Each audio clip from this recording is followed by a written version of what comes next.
Project కట్టిన తర్వాత దాని ఇన్ఫ్లోస్ తగ్గినాయి. స్టేజ్ 2 ఆయకట్టుకు నీళ్లు రావడం లేదు.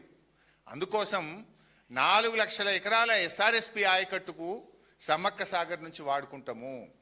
అదేవిధంగా రామప్ప పాకాల 40,000 ఎకరాలు, గ్యాప్ ఆయకట్టి ములుగు నియోజకవర్గము, అదేవిధంగా drinking water for Warangal district అని 47 టీఎంసీలు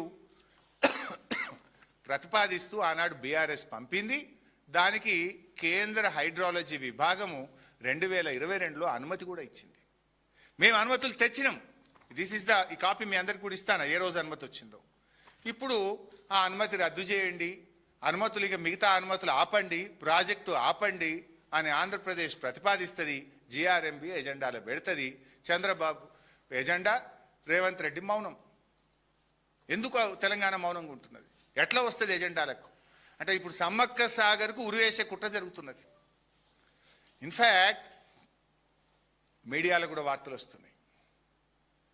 3 ముఖ్యమంత్రులు కర్ణాటకలో కలిసిన తర్వాత సమ్మక్క సాగర్ ప్రాజెక్టును ఆంధ్రప్రదేశ్ వదులుకోమన్నదని, దానికి మన రాష్ట్ర ప్రభుత్వం ఒప్పుకున్నది అనేటువంటి వార్తలు మీడియాలో వస్తూ ఉన్నాయి.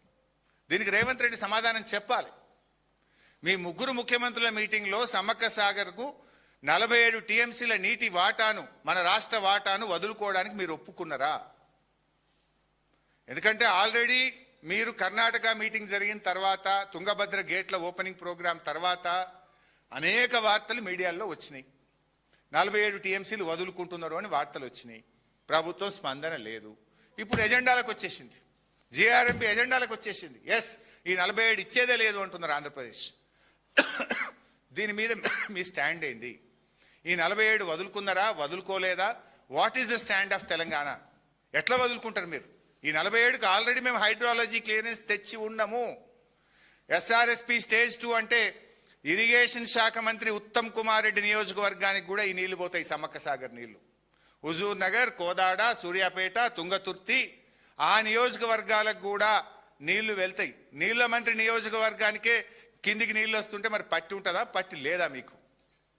Will you respond or not? How it, అది ఎట్లా వస్తుంది ఎజెండాలో?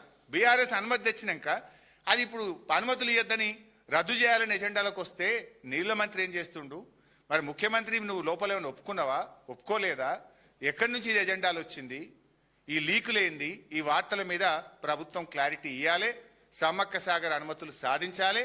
ఈ ఎజెండా రద్దు కావాలి. ఫస్ట్ ఆఫ్ ఆల్ పార్లమెంట్లో పోరాడాలి. మీరు ఎజెండా రద్దు కావాలి. దీని మీద వారం రోజులైంది, ఎజెండా వచ్చినాక ఇది ఎట్లా పెడతారు ఎజెండాలని రాష్ట్ర ప్రభుత్వం అడగదా? మీకు వచ్చి వారం అయింది. వారం నుంచి కనీసం ఎట్లా పెడతారా, ఎంత ధైర్యం మీకు అని అడిగే దమ్ము లేదా మీకు? చేత కాదా? ఎందుకు మౌనంగా ఉంటున్నారు? ఇప్పుడు మేము అడగంగానే నిన్న డేట్ వేసి మళ్ళీ ఉత్తరం రాస్తాడు ఈయన. ఇప్పటిదాకా ఏం జరిగినాయో మేము చూసినాం. గోదావరి బనకచెర్ల, గోదావరి నల్లమల్ల సాగర్ అనేక ప్రాజెక్టుల విషయంలో బీఆర్ఎస్ మాట్లాడంగానే 2 రోజుల కింద డేట్ వేసి ఉత్తరాలు రాస్తుంటారు. డ్రామాలు కాదు, నిజాయితీగా రాష్ట్ర హక్కులు కాపాడండి, రాష్ట్ర ప్రయోజనాలు నిలబడండి. ఈ ఎజెండా నిజం కాదా చెప్పండి? ఎజెండా నిజం కాదా చెప్పండి? ఎట్లా వస్తుంది ఈ ఎజెండా?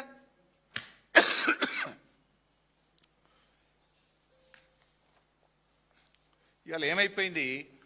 దీని అంతటికీ కారణం నిజంగా బీఆర్ఎస్ ప్రభుత్వమే, కేసీఆర్ గారే ముఖ్యమంత్రిగా ఉంటే అసలు ఇట్లాంటి ఎజెండా వస్తుందా? మనకు అంత ధైర్యం ఉంటుందా? పెడతారా అసలు? ఎందుకు ఈ ధైర్యం వచ్చింది? ఎక్కడి నుంచి వచ్చింది? మీ బంటు ఇక్కడ ముఖ్యమంత్రిగా ఉన్నాడు కనుక మీకు అంత ధైర్యం వచ్చింది. ఇవాళ ఈ ఎజెండా ఎక్కడికి వెళ్ళి వస్తుంది? ఆంధ్ర ఆరిజిన్కి సంబంధించినటువంటి అధికారి ఇవాళ కేంద్ర జలవనరుల శాఖ కార్యదర్శిగా వచ్చాడు కాంతారావు గారు. ఆంధ్రప్రదేశ్ చీఫ్ సెక్రటరీగా ఉన్న వ్యక్తి ఇవాళ ఈ ముఖ్యమంత్రికి, రాష్ట్ర ప్రభుత్వానికి నీటిపారుదల శాఖ సలహాదారుడైపోయింది. ఇక నీటిపారుదల శాఖ మంత్రి దగ్గర సలహాదారుడు కూడా ఆంధ్రప్రదేశ్ ఆరిజిన్ ఉన్న వ్యక్తే ఉత్తమ్ కుమార్ రెడ్డి దగ్గర సలహాదారుడిగా ఉన్నాడు. ఇక మన ఈఎన్సీ ఆంధ్రప్రదేశ్ ఆరిజిన్కి చెందిన వ్యక్తే ఇవాళ తెలంగాణ నీటిపారుదల శాఖ ఈఎన్సీ అయిపోయింది. ఇక జాయింట్ సెక్రటరీ ఈ మధ్య ప్రజెంటేషన్లు ఇస్తున్నాడు బాగా, ఆంధ్రప్రదేశ్ ఆరిజిన్కి చెందిన వ్యక్తే సెక్రటరియట్లో చక్రం తిప్పే జాయింట్ సెక్రటరీ ఇరిగేషన్గా ఉన్నాడు. ఇక మొత్తం సిస్టమే వీళ్ళ చేతిలో అయిపోయింది. ఇక ఎక్కడ తెలంగాణ హక్కులు కాపాడతారు? అసలు ఏం జరుగుతుంది రాష్ట్రంలో? బీఆర్ఎస్ ఉండుంటే ఎజెండా పెట్టే పరిస్థితి ఉండునా? అసలు పెట్టు ఆ ధైర్యం ఉంటుందా వాళ్ళకు? ఇలా ఆంధ్రప్రదేశ్ ఇంత ధైర్యంగా మన ప్రాజెక్టులను అడ్డుకుంటుంటే నీటిపారుదల శాఖ మంత్రి మౌనం, ముఖ్యమంత్రి మౌనం. ఇక్కడ ఇంకో ఇంపార్టెంట్ పాయింట్ మీరు గమనించాలి.